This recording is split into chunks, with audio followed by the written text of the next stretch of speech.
কি ইউটিউবে ক্রিমিনাল এই মুভিটি খুঁজে পাচ্ছেন না?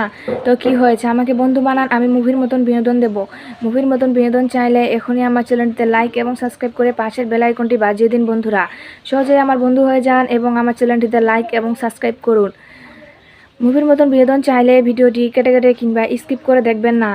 সো বন্ধুরা, লাইক এবং সাবস্ক্রাইব করেছেন তো তাহলে চলুন বন্ধুরা, এবার আমরা মূল তথ্যে চলে যাই। সো বন্ধুরা, ক্রিমিনাল এই মুভিটিতে অভিনয় করেছিলেন প্রসেনজিৎ চ্যাটার্জি এবং অভিনেত্রী হিসাবে ছিলেন রচনা ব্যানার্জি। আরও ছিলেন স্বস্তিকা মুখার্জি এবং রাজেশ শর্মা। তাদের সাথে আরও অভিনয় করেছিলেন রঞ্জিত মল্লিক ও সুভাশিষ্য মুখোপাধ্যায়। সো বন্ধুরা, আশা করি আমার ভিডিওটি তোমাদের প্রত্যেকের অনেক অনেক ভালো লাগছে এবং আমার পরবর্তী ভিডিও পাওয়ার জন্য আমার চ্যানেলটিতে লাইক এবং সাবস্ক্রাইব করে পাশে থাকবেন। লাইক এবং সাবস্ক্রাইব করতে কিন্তু ভুলবেন না। ভালো থাকবেন, সুস্থ থাকবেন, ধন্যবাদ।